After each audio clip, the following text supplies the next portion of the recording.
Apocalipse diz que Ele anda no nosso meio nessa noite. Ele anda com um olhar perscrutador, entendendo qual é a intenção de cada coração. Não deixe se enganar. Ele sabe qual é a sua necessidade. Ele sabe o que você está precisando. Por isso, nessa noite, arrasai-nos os vossos corações diante da presença desse Deus que nos chamou das trevas. Arrasgai os vossos corações.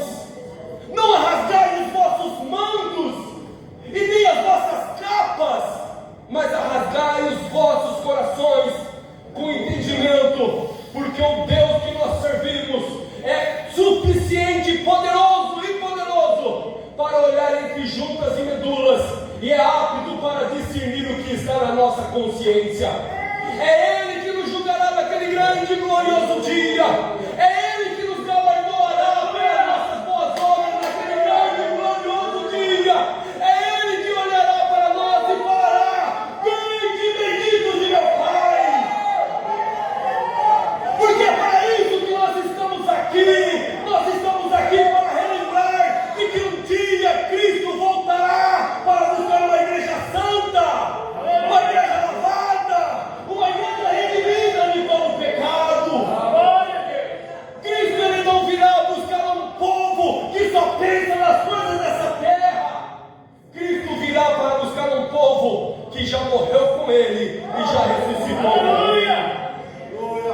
Ele é antes de todas as coisas, e todas as coisas subsistem por Ele. Ele é a cabeça do corpo da igreja, o princípio, o primogênito dentre os mortos, para que em tudo tenha a preeminência, porque foi do agrado do Pai que a plenitude habitasse nele. Queridos, a cabeça hoje, a cabeça desse corpo, não é eu e nem é você, porque eu vejo muitos companheiros falando coisas que não tem nada a ver com a Bíblia.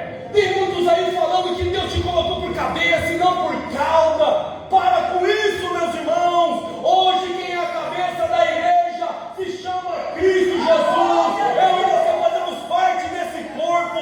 Eu quero ser um dedinho mindinho, mas eu quero estar dentro desse corpo. Eu posso ser o que for, mas eu quero estar dentro desse corpo, porque a minha confiança está que a cabeça é Cristo Jesus. E se Ele é a cabeça desse corpo, meu irmão, você pode ter certeza que no meio dessa tempestade do mundo, se nós estivermos no corpo de Cristo Jesus, nós passaremos dando glória, passaremos louvando, passaremos exaltando o nome dEle, porque Ele é digno de toda adoração. Verso de número 20: e que havendo por Ele feito a paz pelo sangue da sua cruz, por meio dele reconciliasse consigo mesmo todas as coisas, tanto as que estão na terra quanto as que estão no céu. Deu para compreender esse hino cristológico aqui? Aleluia! Isso daqui é um hino. Essa passagem é um louvor. Paulo, ele está descrevendo de que eu e você não éramos dignos, e Ele nos fez idôneos. Paulo está mostrando que o Criador do céu e da terra nos reconciliou com Ele mesmo. E não foi por causa da nossa força, não foi por causa do nosso querer, mas foi por causa dEle. Ele reconciliou consigo mesmo pelo sangue da sua cruz. Por isso que o louvor e a exaltação tem que ser para Ele. A glorificação tem que ser para Ele. Se eu lavo uma igreja, a glória é para Ele. Se eu entrego um prato de comida, a glória é para Ele. Se eu tenho A ou A ou B, eu faço aquilo outro, que seja todas as nossas boas obras para a glória e louvor do nome dEle, porque foi Ele que nos reconciliou com Ele, para que o nome dEle venha a ser exaltado. Aleluia! E quando nós entendemos tudo isso, nós compreendemos toda essa passagem que Paulo está falando. Olha só o alerta agora que ele dá para a igreja acerca da reconciliação. Verso de número 21: e vós também, que noutro tempo eras estranhos e inimigos do entendimento pelas vossas obras, mas agora contudo vos reconciliou. O que Paulo está falando aqui? Olha lá, a vós também, que em outro tempo, ele está lembrando da igreja. Sabe o que Paulo está falando aqui? Você também era fornicário antigamente. Você também roubava antigamente. Você também falava palavrão antigamente. Você também bebia antigamente. Você também fazia coisas más antigamente. Sabe o que Paulo está falando aqui? Coloque a misericórdia no teu coração, porque você já foi daquele jeito também. Paulo está lembrando aqui que eu e você éramos inimigos dele também. Aleluia. Eu e você éramos estranhos, estrangeiros, e vivíamos nas nossas más obras. Nós injuriávamos, nós desdenhávamos da glória de Deus. E porque às vezes queremos colocar uma capa de santidade e tacar pedra naquele que está fraco? Ou pensas tu que é mais poderoso do que aquele que está na lama? Com um pensamento desse jeito, você é pior do que o do mundano. É pior do que aquele que jaz em trevas. Porque já que nós estamos na luz, que a misericórdia reine no nosso meio, que o amor reine no nosso meio, que a complacência reine no nosso meio. Porque Paulo está lembrando que noutro tempo eras estranhos, em outro tempo eras inimigos, em outro tempo vocês faziam más obras, mas agora, contudo, vos reconciliou. Para quê? Para você ser melhor do que os outros? Não, é para você suportar a fraqueza do fraco. Aleluia. Deus te colocou aqui nesses bancos para escutar de que você precisa suportar a fraqueza do fraco. Eu e você que somos igreja, que já morremos, que já ressuscitamos, temos que suportar a fraqueza do fraco, porque se nós não suportarmos a fraqueza do fraco, jamais veremos Deus. Porque era uma das brigas aqui no meio da igreja de Colossenses. Os agnósticos que entraram no meio estavam colocando uma supremacia no meio da igreja. Porque se você não obedecer à lei e fazer uma mescla com o judaísmo, você não tem como ser santo. Se você não ou andar com o cabelo aqui, ou se você cortar o cabelo aqui, não tem como você ser salvo. Se você andar de calça, se você andar de saia, não tem como você ser salvo. Que moralismo chulo é esse? E parece que Paulo está escrevendo para a igreja de hoje. Porque existem muitos moralistas no nosso meio que estão preocupados com a moral e esquecendo da graça, esquecendo da alma. Queridos, eu sei que o pudor é necessário, isso daí em qualquer questão ética social. Se você vai num departamento jurídico, você tem que entrar formalizado. Se você vem na nossa casa, você tem que entrar formalizado. É uma ética moral, mas não coloque a salvação nessas coisas. É um processo litúrgico da igreja, mas não coloque a salvação nessas coisas, porque a salvação está muito além do nosso conhecimento. A salvação está muito além do nosso poder. A salvação está muito além do nosso julgamento. A salvação está muito além da nossa consciência. Eu nem sei porque eu fui salvo. Eu nem sei porque eu estou aqui. Eu não mereci estar aqui. Miserável homem que sou. Quem me livrará do corpo dessa morte? Quem sou eu para estar em um púlpito falando com um povo que é salvo pelo Cordeiro de Cristo? Eu não sou digno de falar para a igreja. Um dia eu blasfemei contra a igreja. Um dia eu injuriei contra a igreja. Um dia eu desdenhei da igreja. Um dia eu fiz chacota com a igreja. Mas de alguma maneira Deus me trouxe aqui nessa noite para falar isso para a igreja. Quem sou eu para apontar o dedo para o meu irmão que ele não será salvo? Ai de mim se não fosse a graça. Ai de mim se não fosse as escrituras. Ai de nós se não fosse o sacrifício de Cristo Jesus. Lembra-te da onde caíste. Lembra o que Cristo fez por você. Você não é salvo porque você é merecedor. Você é salvo porque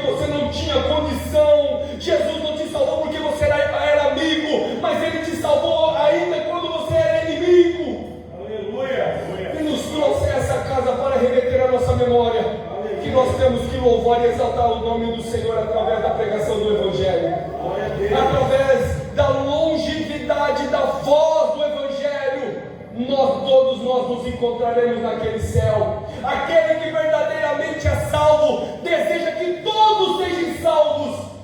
Aquele que verdadeiramente entendeu o que é o sacrifício e a salvação de Cristo Jesus, se ele vê qualquer um, ele deseja que aquele seja salvo, aquele seja salvo, aquele seja salvo, aquele seja salvo. Porque a nossa vocação é de chegar até lá, e é pela graça e o amor de Deus, no corpo da sua carne pela morte, para perante Ele vos apresentar santos, irrepreensíveis e inculpáveis. Queridos, esse atributo da santidade é um atributo participativo de Deus, porque o Deus que nós servimos tem um atributo master. Qual é o atributo master de Deus? Santidade. Porque o seu nome é santo, o seu poder é santo, a sua glória é santa, a sua divindade é santa, a sua eternidade é santa, o Deus Criador de todas as coisas é santa, a sua obra é santa, a sua criação é santa, porque tudo de Deus é santo. E olha só o que Paulo está falando: vós sois santo. O atributo de Deus habita dentro de nós, e nós conseguimos de alguma maneira andar em um caminho de santificação, em um caminho onde nós renunciamos sim toda a obra da carne. Nós, uma vez que entendemos o que é a salvação, compreendemos que Cristo habita dentro de nós, nós fugimos da aparência do mal, nós fugimos da tentação da carne, porque compreendemos que a nossa força diante da tentação do pecado é fraca. Tenta bater de frente contra a aparência do mal para você ver se você não peca.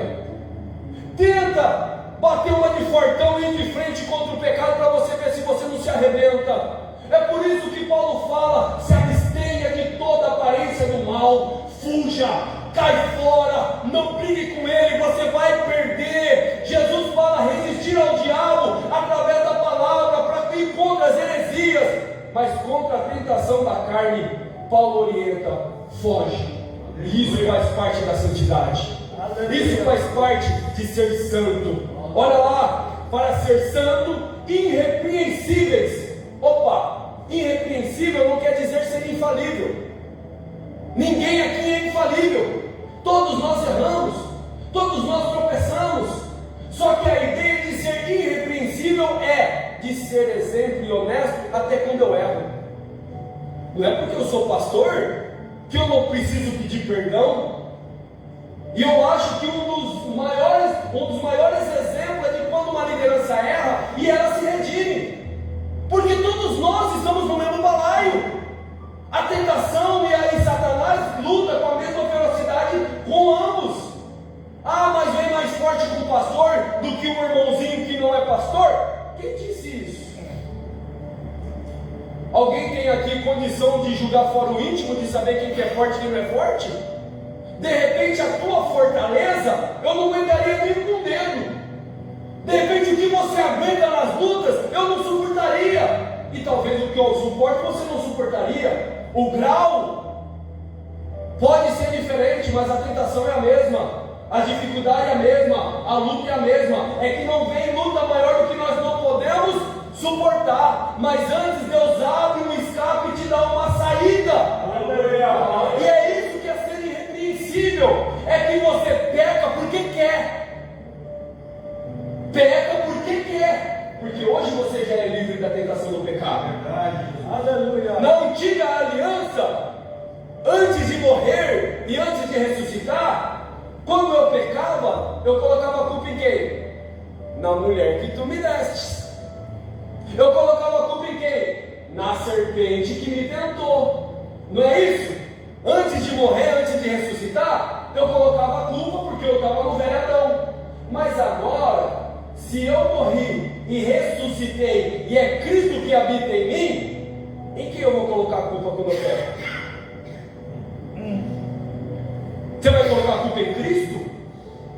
Você vai colocar a culpa no Espírito Santo, sendo que Ele te libertou de todo pecado, te libertou da potestade das trevas. Sabe o que nós precisamos fazer? Ser irrepreensível. Senhor, pequei contra Ti e contra os perdoa-me. Senhor, eu sou um miserável homem e mulher. Senhor, eu sou falho. Senhor, eu sou extremamente necessitado da tua graça, porque eu falei isso, eu falei aquilo, eu pensei nisso, eu pensei naquilo, eu toquei naquilo. Senhor, me perdoe. É o ministério da reconciliação. Ser irrepreensível diante de Deus. Quantos aqui acreditam que Deus é onipotente, onipresente, onisciente? Por que pecamos nas escondidas então? Do que adianta acreditar que Deus é tudo isso e continuamos pecando nas escondidas? Não tema o homem que pode te disciplinar, mas tema a Deus, que além de te disciplinar pode jogar tua alma para o inferno, disse Jesus. É por isso que ele está falando, irrepreensíveis e culpáveis, se na verdade, olha a orientação agora, se na verdade, porque tem muitos mentirosos, que tem capa de crente, tarjeta de crente, Bíblia de crente, e até o vozeirão de crente, né? Mas são falsos. Judas, ele fala que o falso profeta lisonjeia o povo por causa dos seus interesses. Ele é uma nuvem carregada de chuva, só que de repente bate um vento e leva embora e deixa nós na falsa esperança. Paulo está falando aqui que na verdade, se permanecerdes fundado na firmeza da fé e não vos moverdes da esperança do evangelho que tendes ouvidos, não é de falácia, não é de profecia, porque um camarada pode vir na minha orelha e falar assim: você vai ser um grande pregador da nação e você vai viajar o mundo. E se eu me ancorar nisso daí, eu posso me decepcionar. Você vai ser curado do câncer, e se eu me ancorar na voz do profeta, eu posso me decepcionar. Deus vai abrir a porta, e se eu me ancorar na voz do profeta, eu posso me desancorar. Mas se eu der ouvido à voz do Senhor, se eu der ouvido à palavra do Evangelho, mesmo que a porta não se abra, mesmo que Deus não salve meu filho, mesmo que Deus não salve meu marido, mesmo que Deus não faça nada para aquilo que eu desejo, bendito seja o nome. Aleluia! Isso é um confronto contra a igreja da atualidade, porque a igreja da atualidade é uma igreja imediatista, triunfante, antropocêntrica, uma igreja que deseja as coisas dessa terra, fica fincado no desejo da carne, esquecendo que tudo isso é passageiro, esquecendo que esse momento vai chegar ao fim. E é aí onde que nós chegamos no capítulo de número 3. Olha só, para nós terminarmos. Portanto, se já ressuscitaste com Cristo, buscai as coisas que são de cima, aonde Cristo está sentado à destra de Deus. Pensai nas coisas que são de cima, e não nas coisas da terra, porque já estáis mortos, e a vossa vida está escondida com Cristo em Deus. Quando Cristo, que é a nossa vida, se manifestar, então também vós vos manifestarei com Ele em glória. Oh, meus irmãos, Aleluia! se Cristo vive em nós, se Cristo habita dentro de nós, se o Espírito Santo está fazendo morada dentro de nós, não tem espaço para tristeza. Nós temos até aflições e angústia, mas passa rápido, porque a alegria e a perfeição da harmonia trina dentro da nossa alma superabunda todas as dificuldades. Sabe por que tem muitas pessoas com depressão no nosso meio? Porque é crente galinha, né? Que fica com os olhos na terra, fica esperando na finança, tudo pagão, fala dos gentios, mas é tudo igual, fica contando com o banco, fica contando com loteria, fica contando com a força do homem, fica contando que não vai faltar emprego, conta com todas essas coisas. Aí quando falta, Deus me abandonou. Aí quem falou que Deus está preocupado com essas coisas? Quem falou que Deus se limita a uma bênção material para te abençoar? A lei do Senhor excede todas as coisas materiais dessa terra. O reino de Deus excede tudo aquilo. Deus fala: antes buscai primeiramente o reino de Deus e a sua justiça, e todas essas coisas vos serão acrescentadas. Todas essas coisas são coisas secundárias. Nós estamos invertendo o valor. Estamos buscando a cura, a libertação, o enriquecimento, a felicidade. E eu lhe pergunto: o que é felicidade? Ter dinheiro no banco? O que é felicidade? Ter uma vida plena?